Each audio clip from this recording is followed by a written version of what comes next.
A Rádio Rio de Janeiro apresenta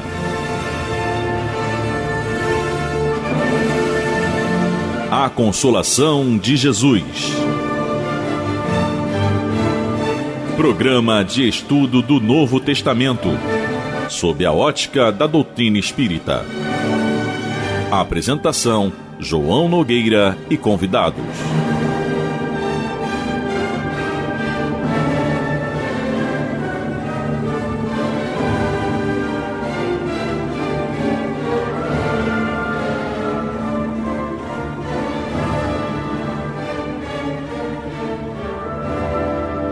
Meus queridos amigos e irmãos, aqui estamos nós, uma vez mais, para a apresentação do programa A Consolação de Jesus. Programa com o objetivo de estudarmos o Novo Testamento da Bíblia. Usamos a Bíblia de Jerusalém, uma das muitas Bíblias que existem, muitas versões que existem. Nós usamos a Bíblia de Jerusalém, que é uma Bíblia católica. E por entendermos que é a Bíblia que mais se aproxima das versões que Pastorino nos aponta como sendo as melhores versões, as melhores traduções. Tem erros, óbvio, aqui ou ali, foram feitos por homens, né? Algumas partes inspiradas por Deus, com certeza, mas outras partes humanamente concebidas, como nós sempre falamos. E é o estudo do Novo Testamento à luz da nossa querida e amada doutrina espírita, que nos esclarece, nos mostra o que realmente Jesus quis dizer, o que realmente Jesus quer nos dizer. Então, nós vamos fazer a leitura do trecho de estudo de hoje, que é o Evangelho de Jesus segundo Mateus, capítulo 3, versículos 1 a 12. Vamos à leitura.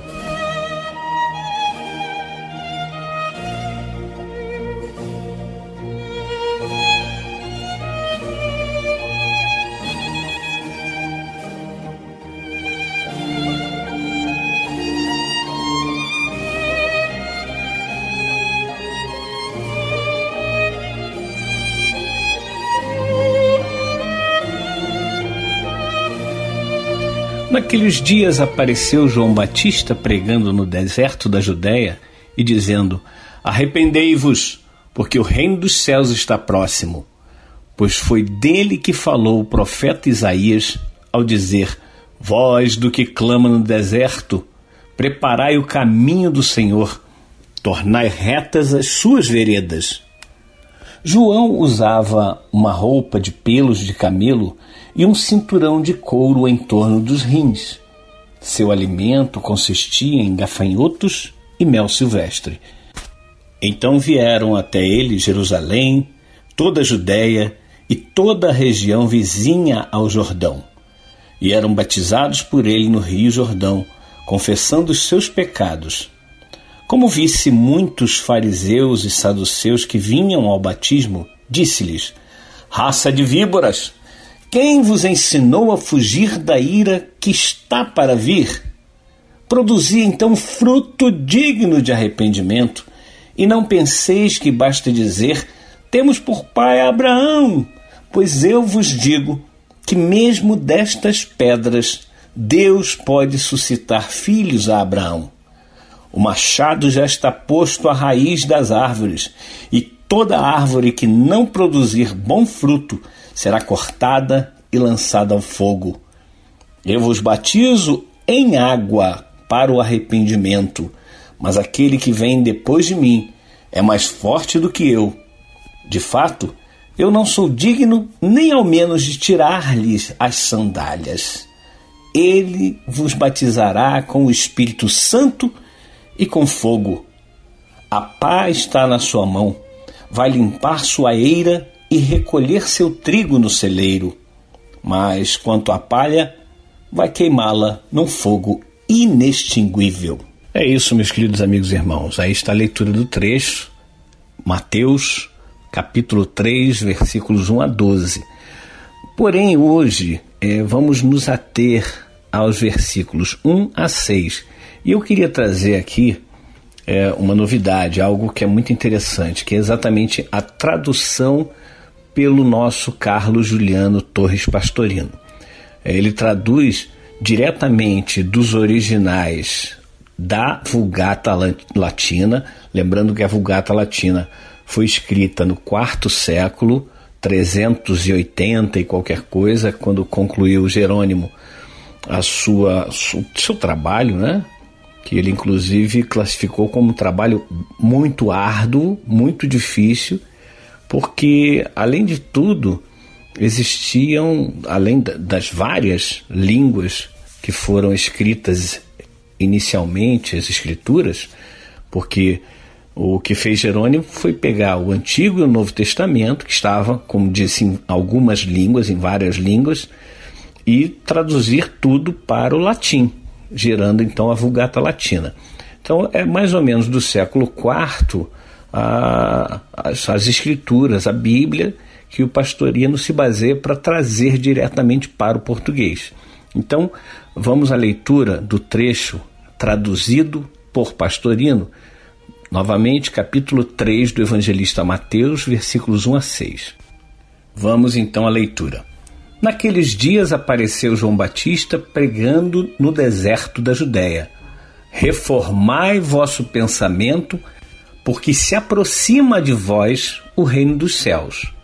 Porque é a João que se refere o que foi dito pelo profeta Isaías: voz do que clama no deserto, preparai o caminho do Senhor, endireitai suas veredas. Ora, o mesmo João usava uma veste de pelo de camelo e uma correia em volta da cintura, e alimentava-se de gafanhotos e mel silvestre. Então ia ter com ele o povo de Jerusalém, de toda a Judéia e de toda a circunvizinhança do Jordão, e eram por ele mergulhados no Rio Jordão, confessando seus erros. Bem, esta é a leitura dos primeiros 6 versículos e já traz aqui uma diferença bem grande da tradução da Bíblia de Jerusalém, repetindo uma Bíblia católica, para a versão que Pastorino nos apresenta. Reformai vosso pensamento, porque se aproxima de vós o reino dos céus. Meus irmãos, é muita diferença, né? Arrependei-vos é uma coisa, reformai vosso pensamento é outra. Porque Pastorino nos explica que a palavra que estava grafada, né, escrita, era metanoia, ou seja, transmentalização. Traduzindo em miúdos, né, colocando em miúdos, como se diz por aí, é uma mudança de mente mesmo, é reforma do pensamento de cada um. Então, ele estava ali mergulhando as pessoas no Rio Jordão para que essas pessoas pudessem ter uma marca, alguma coisa que fique marcado no tempo, como sendo exatamente aquele momento que a pessoa teve a mudança da vida. Mas é bom que se diga, e nós vamos chegar lá nos outros versículos, que aquelas pessoas que iam lá ter com João Batista para serem mergulhadas no Rio Jordão, nas águas do Rio Jordão, elas estavam já predispostas à mudança íntima, à mudança do pensamento, né? Então, por isso que ele, no final, no versículo 6, traduz Pastorino assim: e eram por ele, as pessoas, pelo João Batista, mergulhados no Rio Jordão, confessando seus pecados. Temos que entender que nós estamos em erro, quais são os nossos erros, porque quando nós confessamos os nossos erros, não precisa confessar para alguém, confessa consigo, né? A confissão é íntima. Como Jesus disse: entrai em secreto em vosso quarto, e em secreto orai ao Pai, que em secreto te ouve e te atende. Então, é uma questão íntima, é dentro de nós, a confissão. É óbvio que se a gente puder conversar com um amigo, conversar com uma pessoa mais esclarecida, uma pessoa que tenha uma vida mais ilibada, digamos assim, e que essa pessoa nos ajude a compreender que aquele erro que nos incomoda, Esse erro, então, quando eu admito existir esse erro e eu converso com uma outra pessoa para me ajudar a perceber que aquele erro é algo do passado e que eu preciso realmente de uma modificação. Aí a coisa fica mais leve, mais tranquila e a gente consegue, então, fazer uma nova trajetória na nossa vida. Mas adiantei alguma coisa, né? Mas vamos ver o que o nosso Henrique Parente está aqui hoje conosco. Seja bem-vindo, Henrique. Obrigado mais uma vez pela tua presença aqui no programa A Consolação de Jesus. E temos aí esse trecho para entendermos. Henrique, é com você. João, queridos irmãos, esses ensinamentos de Jesus são sensacionais, né? É engraçado, a gente percebe o tempo todo quando paramos, né, para perceber os detalhes, o carinho com que pessoas como o Pastorino, que você acabou de citar, João, e fazendo aí, né, a comparação dos textos, né, o carinho com que eles possuem e têm pelo conteúdo e a importância que esses conteúdos têm na nossa vida é incrível, né? E a gente fica assim tentando buscar, com o auxílio dessas pessoas, aplicar esses ensinamentos na nossa vida, na nossa existência. Essa é a proposta. Quando a gente encara a vida no sentido de um processo de desenvolvimento, como uma pedagogia mesmo, né? Entendendo que as leis e tudo que envolve a nossa existência, as nossas muitas existências, estão todas em torno de um desenvolvimento pessoal, de compreensão dos valores que as coisas têm, de compreensão a respeito do valor que a própria vida como um todo possui, e que existem coisas que a gente ainda não conseguiu compreender e precisamos de tempo para tal. A gente vai realmente entendendo, mais do que acreditar, mas entendendo mesmo, que a vida é um processo pedagógico, que a reencarnação é um fato, uma necessidade, que é um dos instrumentos pedagógicos que Deus tem nas nossas vidas, né? Para que nos proporcione essa compreensão, essa questão da metanoia que o Pastorino traz, da tradução, né, da questão do arrependimento, muda todo o enfoque. Porque não é que a palavra arrependimento esteja errada, mas a maneira como o Pastorino mostra para nós, coloca a situação de uma maneira diferente e mais adequada. Então, quando a gente pensa no arrependimento, no sentido comum que a gente dá, é como se a gente estivesse, choroso, que eu estou arrependido daquilo que aconteceu. Não, a metanoia, a palavra transmentalizar, ela nos convida a reformar a nossa maneira de ver as coisas, a nossa maneira de lidar com as situações. E é tão interessante quando a gente vê a pessoa do João Batista, né? A gente fala João Batista, né? Mas Batista não é sobrenome do João, né? É filho de Zacarias, e o João, ele pregava no deserto, depois mergulhava nos rios, trazendo para ele, né, uma prática do período que ele conviveu com os essênios, como a gente sabe. Ele adotou isso aí, essa forma de viver vinculada à pureza e rígida até sob muitos aspectos, mas o conteúdo que ele trazia dentro dele estava completamente desvinculado a toda essa questão ritualística da vida. Mas ele respeita todos esses símbolos. Isso porque, para muitas pessoas, isso é fundamental. Então, o mergulho é um grande símbolo, mas um símbolo de uma metanoia, né? De uma mudança, como você disse, João. Ainda há pouco, para aquelas pessoas que estavam interiormente preparadas para isso. Porque quando a gente não está preparada para uma situação, ela não acontece de já.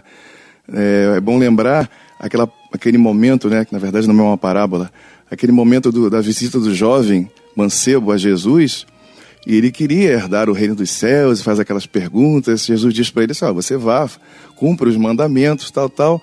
Aí ele diz, não, isso tudo eu costumo cumprir, né, mas ele queria alguma coisa a mais. Aí Jesus fala assim, então se você quer ser perfeito, então você volta, vende tudo que tens, distribui para os pobres, e depois você volta e me segue. E aí o jovem, ele fica naquela situação e vai embora entristecido. Porque ele tinha o quê? Apego. Ele não estava preparado interiormente para poder ir além. O que Jesus oferece para ele é continuar a vida dele, cumprir então esses mandamentos, porque eles são a forma pedagógica para que ele desenvolva e faça com que surja de dentro para fora outras coisas. É preciso que vivencie isso aí.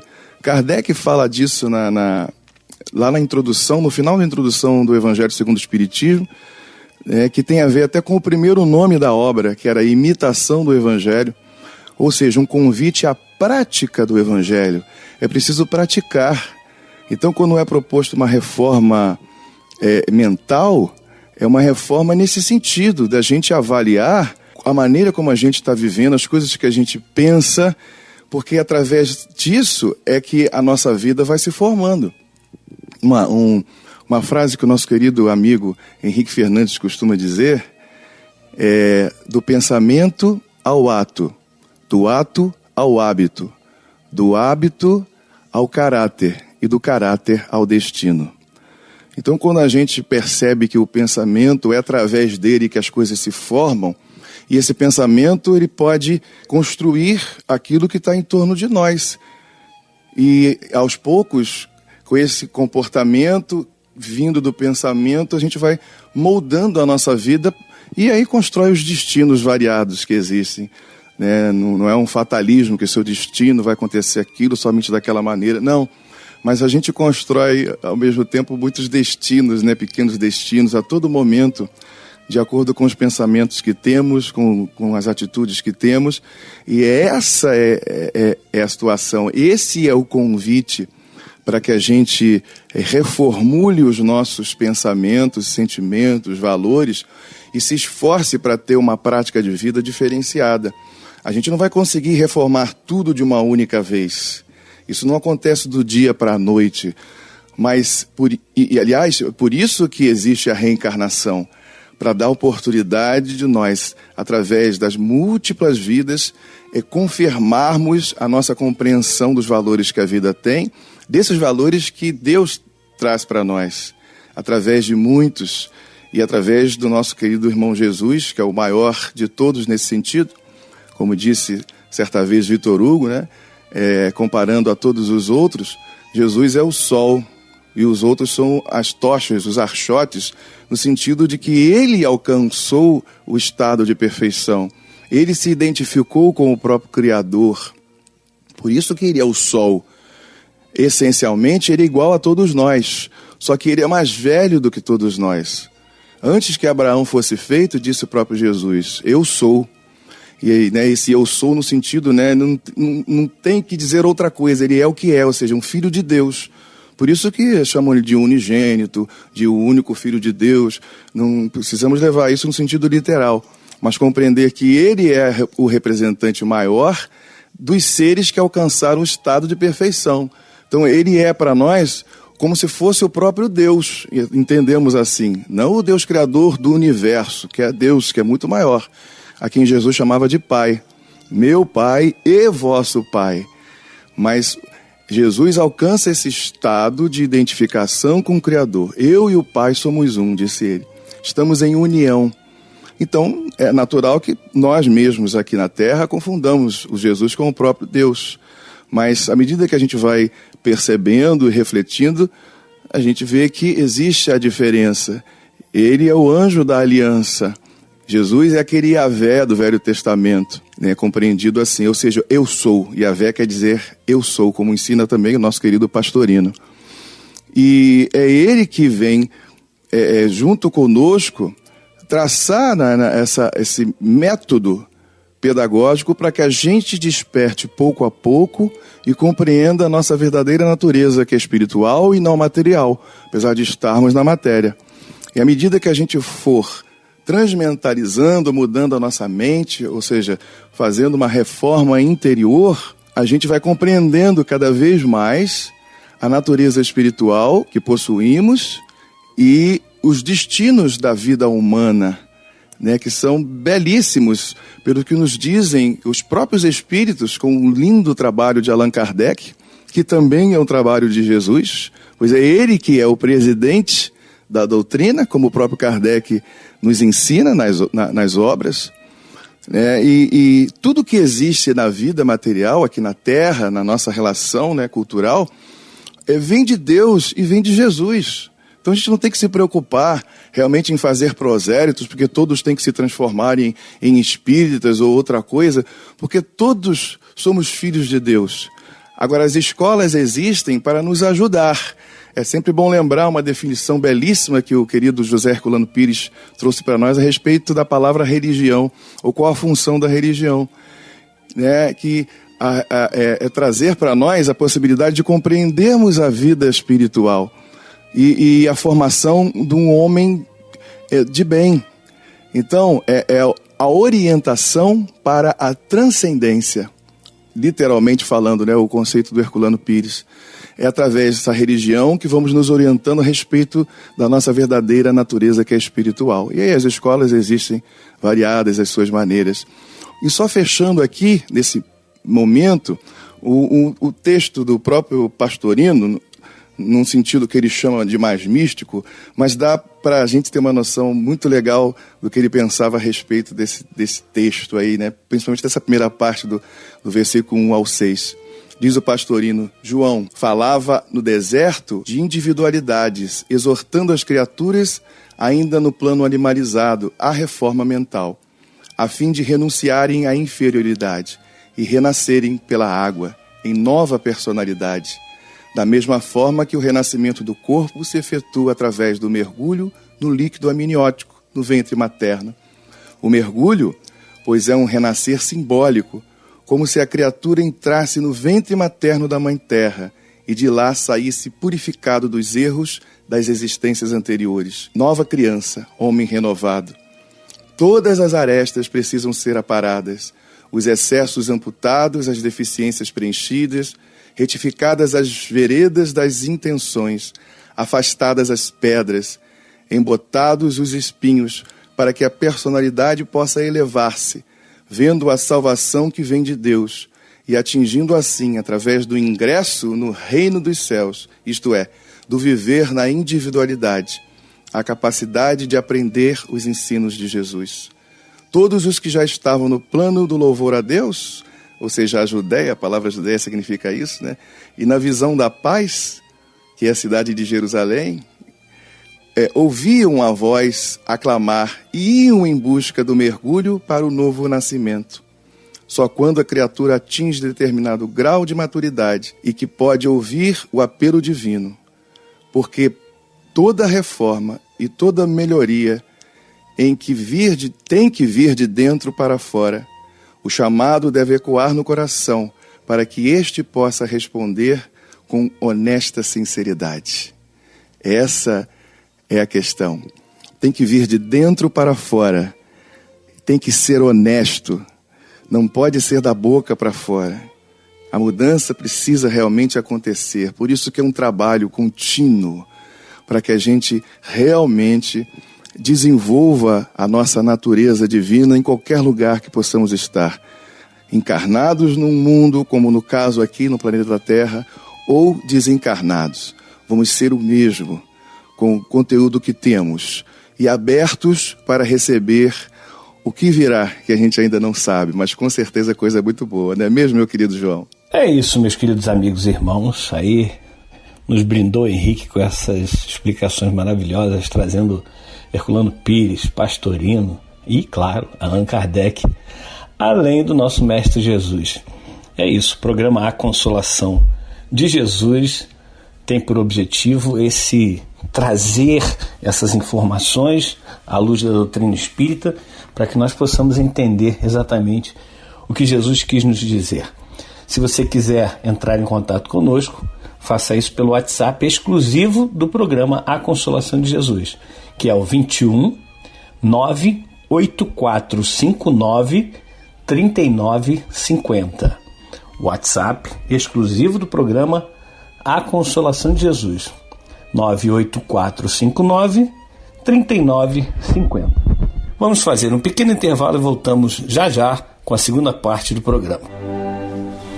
Estamos apresentando A Consolação de Jesus.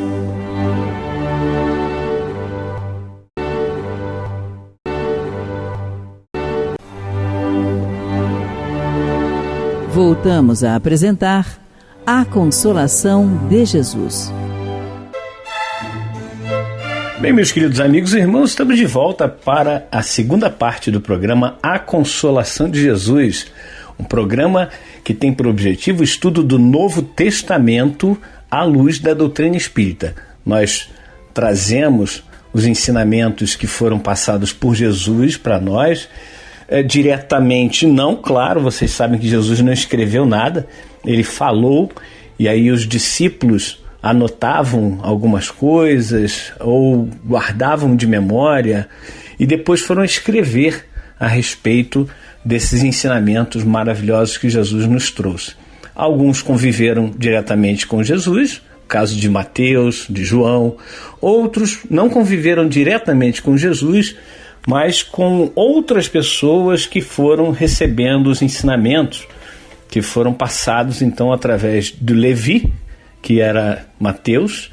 As anotações de Levi foram muito famosas aí na época a posteriori do desencarne de Jesus.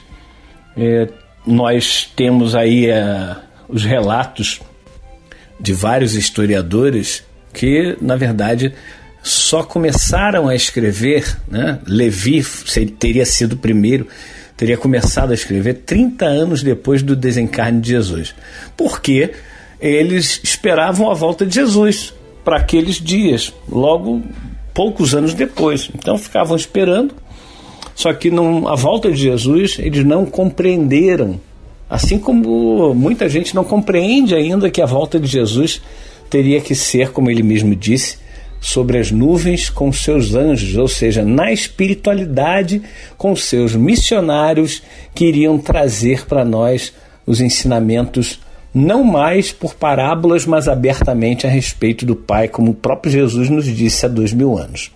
Então, este programa tem esse objetivo: estudar o Novo Testamento, trazendo à luz da doutrina espírita os ensinamentos para o nosso entendimento, para a nossa época também, né?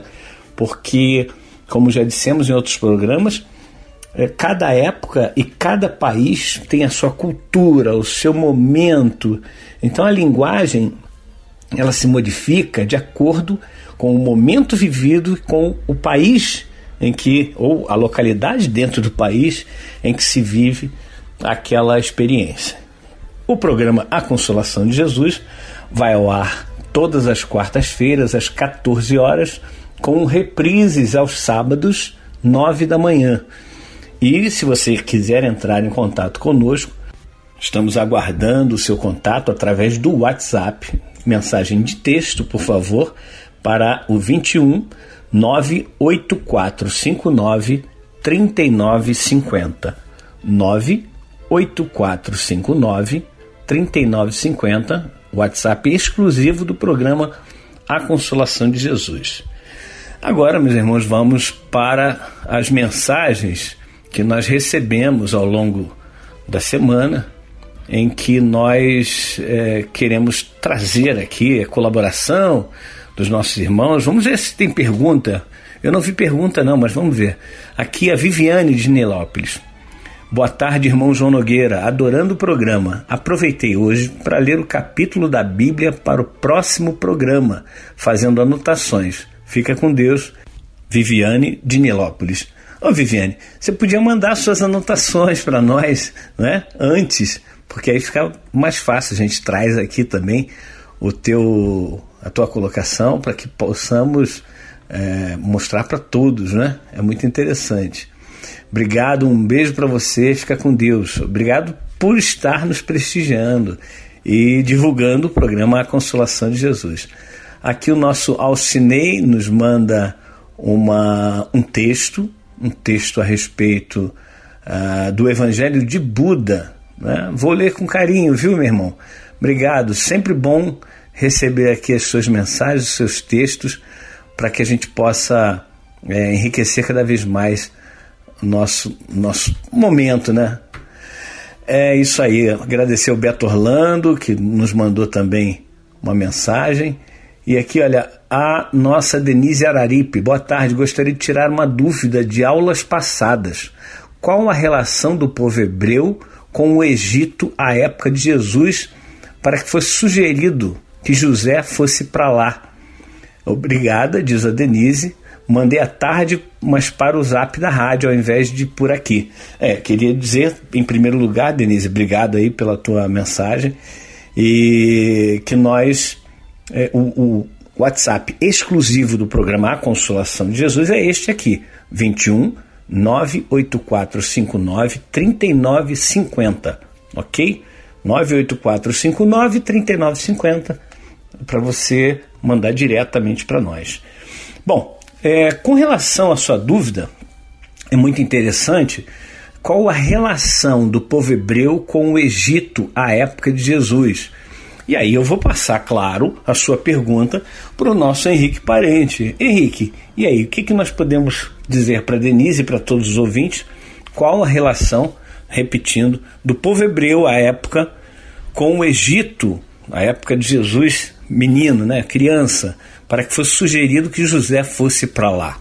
João, Denise e todos os queridos irmãos ouvintes da rádio, do programa Consolação com Jesus, esses temas são tão bacanas, né? Realmente uma pergunta que demanda a gente refletir a respeito do conteúdo histórico, né? E eu diria assim, Denise, com a sua questão, que não teríamos assim uma resposta fiel, é claro, e nem tampouco assim tão precisa. Mas a relação da ida para o Egito não se dá só ali com Jesus. Eu sei especificamente foi essa pergunta. Mas a presença histórica do Egito na vida dos hebreus é bem mais antiga, né? Isso vem lá desde Abraão, quando ele também vai para o Egito, por conta das dificuldades da sua localidade, passava necessidades, ele foi até o Egito e ali nasce uma história. Inclusive a escrava Agar foi dada a ele e a Sara, né, por conta dessa estada deles lá, e aí a escrava Agar, ela tem um filho com Abraão que ainda não possuía filho, que é o Ismael, que vai gerar uma outra tribo que vem a ser posteriormente, né, os ismaelitas e o povo árabe da atualidade, tudo vem ali de Abraão. E tempos depois, o seu neto, né, o Jacó, por conta dos problemas com o irmão Esaú, e depois ele vai ter a sua família, e um dos filhos do Jacó, o José, ele vai para o Egito, a vida leva ele para lá, ele de escravo se torna um senhor no Egito, o segundo homem do Egito, abaixo do faraó, era ele que tinha poder. Depois a família dele vai para lá, né, e ali termina os dias de Jacó, e o povo, a família que foi aumentando, né, e se tornando o povo hebreu, as 12 tribos de Israel, permaneceu ali até que chegou ao poder, tempos e anos depois. Ali ninguém se lembrava mais da importância de José, e acabaram escravizando o povo hebreu, e por muitos e muitos anos mesmo, até a figura de Moisés. E a gente lembra que na história de Moisés também teve um massacre dos inocentes, etc. e tal, muito semelhante ao que é narrado por Mateus. É importante a gente lembrar que Mateus é o único que fala dessa situação, da fuga por Egito, de Maria, de José e de Jesus. Os outros evangelistas não falam a respeito disso. Lucas, por exemplo, de maneira alguma. Ele dá até a entender que de Nazaré eles foram para Belém e retornam. E o versículo 52 do capítulo 2 do Evangelho segundo Lucas, é dito que Jesus crescia em sabedoria, em estatura, ou seja, em corpo físico, e graça diante de Deus e dos homens. O que o filósofo Huberto Roden, ele toma isso como a confirmação de que Jesus nunca foi para o Egito, que ele sempre viveu ali diante de Deus e dos homens, como está escrito. Então a gente vê que existem muitas controvérsias. Os historiadores não aceitam de maneira nenhuma essas coisas. Hoje em dia o Jesus histórico já é compreendido, né? Ou seja, eles já sabem que Jesus realmente existiu. Não há mais essa questão, até onde eu posso dizer e comentar. Mas não que eles aceitem aí, né, as informações mais ligadas aos feitos místicos, etc. e tal. Então não dá para ter assim uma questão fechada, não dá para fechar a questão. Né? O pastorino, mais especificamente, pelo menos no comentário do Evangelho segundo Mateus, ele toma como um acontecimento. Então ele diz uma coisa importante para nós, que nesse país, ou seja, no Egito, haviam 2 grandes e florescentes colônias israelitas, em Alexandria e Heliópolis. E que lá também no Egito, tanto Jeroboatão como Jeremias também pediram abrigo lá no Egito. E o Egito distava, em torno de 250 milhas, mais ou menos 6 dias de viagem daquela localidade ali da Palestina, que é a antiga Canaã, naquelas terras ali. Então, esses assuntos são bastante complexos, mas para dar uma ideia de como o Egito estava assim, próximo da vida do povo judeu, do povo hebreu, que são os mesmos, o israelita, pois Jacó foi chamado de Israel por Deus, e passou a ser chamado assim.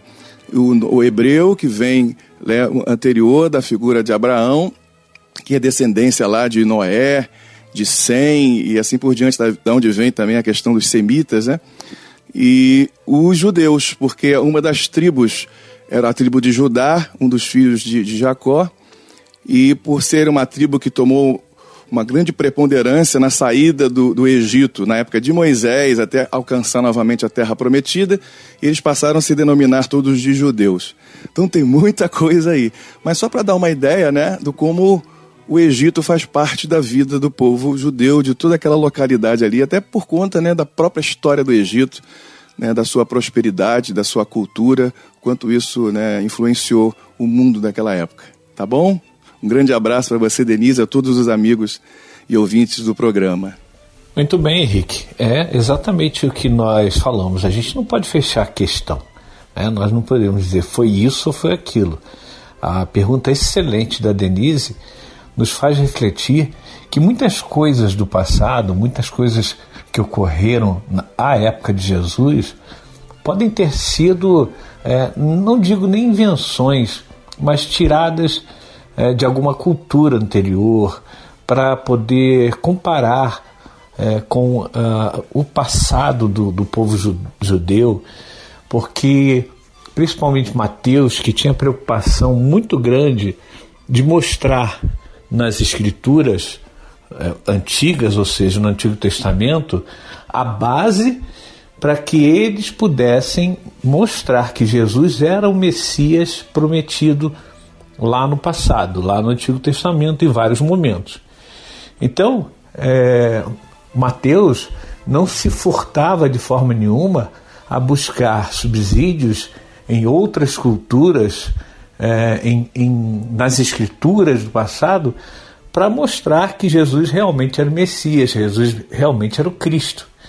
Então, tudo isso que você nos trouxe, Henrique, faz com que nós percebamos o quanto é importante nós ficarmos antenados, como dizem por aí, com a história, com os historiadores. Como você bem lembrou, os historiadores, eles são unânimes, pelo menos aqueles que nós conhecemos, em dizer que não houve essa fuga para o Egito. E isso é algo talvez inventado, algo, como disse, talvez acolhido de outras culturas, de outros momentos do povo judeu, e é por isso que temos então essa fala, digamos assim, de Mateus, dizendo que houve essa fuga. Mas o importante, Denise e meus irmãos, é que nós possamos perceber que mesmo que tenha acontecido, como admite Pastorino, essa fuga para o Egito, a espiritualidade certamente sempre está a serviço do bem, a serviço do amor, a serviço principalmente de Deus, de Jesus. Nós temos aí, se isso realmente ocorreu, nós temos a espiritualidade superior agindo para preservar. É óbvio que Jesus, independente de estar num corpo de criança ou não, Jesus estava pleno em espírito. Ele jamais foi prisioneiro do corpo físico, como nós muitas vezes somos, ou melhor, a maioria das vezes, Mas Jesus não. Jesus já era um espírito puro. Então, como espírito puro, é só ver lá no livro A Gênesis, capítulo 15, no item 2, onde Kardec coloca claramente, vou ler aqui um trechinho, sem nada prejulgar quanto à natureza do Cristo, natureza cujo exame não entra no quadro desta obra, considerando-o apenas um espírito superior, não podemos deixar de reconhecê-lo um dos de ordem mais elevada e colocado por suas virtudes muitíssimo acima da humanidade terrestre. E aí Kardec vem falar que no outro parágrafo que como homem tinha a organização dos seres carnais, porém como espírito puro, desprendido da matéria, havia de viver mais da vida espiritual do que da vida corporal, de cujas fraquezas não era passível. A sua superioridade com relação aos homens não derivava das qualidades particulares do seu corpo, mas das do seu espírito, que dominava de modo absoluto a matéria, e da do seu perispírito, tirado da parte mais quintessenciada dos fluidos terrestres. Então nós vemos aqui Kardec colocando claramente que Jesus não estava preso ao corpo físico, aprisionado, como já disse que nós estamos. É óbvio que estava conectado ao corpo físico. Jesus teve um corpo carnal. Ele encarnou entre nós a partir de, como já dissemos nos outros programas, de uma gestação normal, natural, em que no 9º mês, aproximadamente, a criança nasce. Ou seja, ele encarnou entre nós num corpo físico, sim, mas ele não estava aprisionado a esse corpo físico. E aí nós podemos perceber que as pessoas muitas vezes falam assim, mas quando ele era criança, quando ele era bebê, como espírito puro, ele nunca deixou de ter o controle total de si próprio e do organismo físico que servia ali aquela encarnação que estava acontecendo há 2000 anos.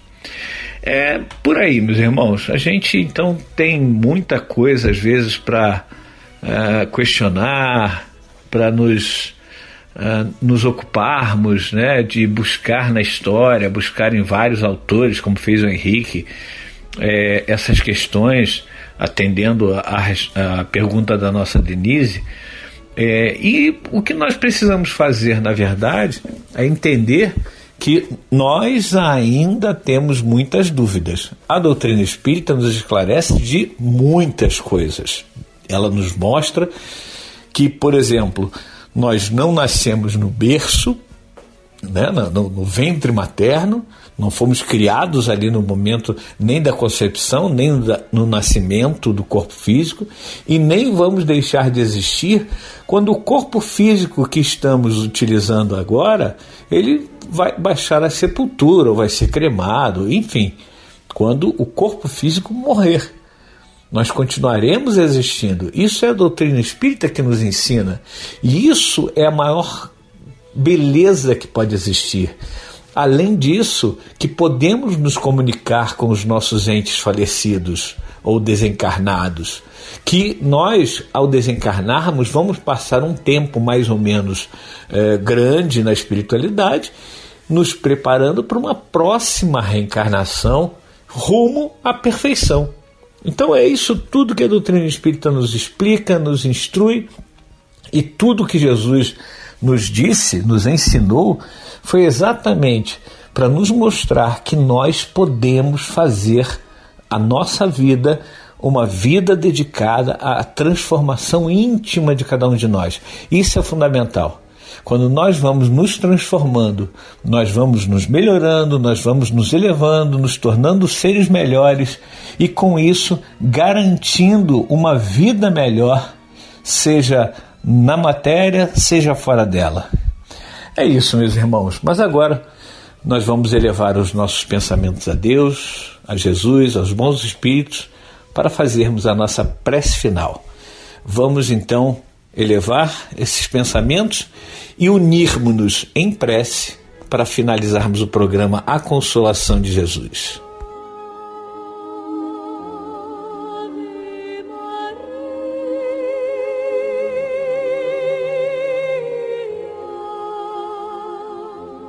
Querido Mestre Jesus, mais uma vez, Senhor, ao terminarmos esse programa, que nós possamos sentir a Tua presença, sentir esse bálsamo a percorrer todo o nosso organismo físico, a penetrar em nossa alma, a fazer com que nós sintamos verdadeiramente a saúde, não só a saúde física, mas a saúde mental, Senhor Jesus. Obrigado, Mestre, porque Tu não nos deixas sós. De maneira nenhuma nos deixas sós, Senhor. Isso é óbvio. Muitas vezes nós nos sentimos abandonados, mas pela nossa falta de fé, Jesus, pela nossa falta de certeza absoluta que Tu estás conosco. Tu jamais vai nos abandonar, jamais nos abandonas, em momento nenhum, Mestre. Então, nesse instante, Senhor, em que tantos e tantos irmãos estão sofrendo, estão chorando, estão padecendo por dores atrozes, Senhor, que eles possam Te sentir ao lado, pegando as suas mãos, acariciando o seu rosto, afagando a sua cabeça e mostrando para cada um desses irmãos que eles não estão abandonados, que Tu estás com eles, Jesus. Estás com cada um deles, ou com cada um de nós. E por isso, Jesus, nós queremos Te agradecer imensamente por esse Teu amor. Como Tu disseste, ninguém tem maior amor do que aquele que dá sua própria vida em favor dos seus amigos. E eu estarei convosco todos os dias até o fim dos ciclos. Obrigado, Jesus, que possamos estar contigo agora e sempre. Que assim seja.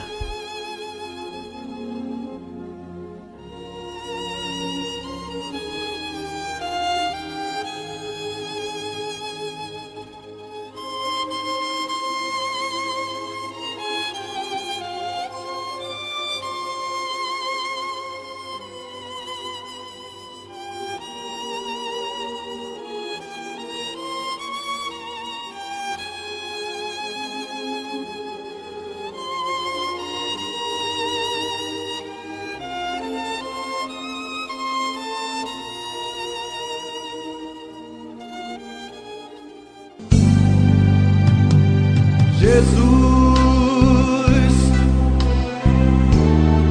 é o Cristo do planeta Terra, o mestre da nossa evolução, modelo e nosso guia, lapidando os nossos corações. Através das provas e expiações, pouco a pouco a evoluir. Mas a terra em breve não será mais de provas e expiações, se transformará.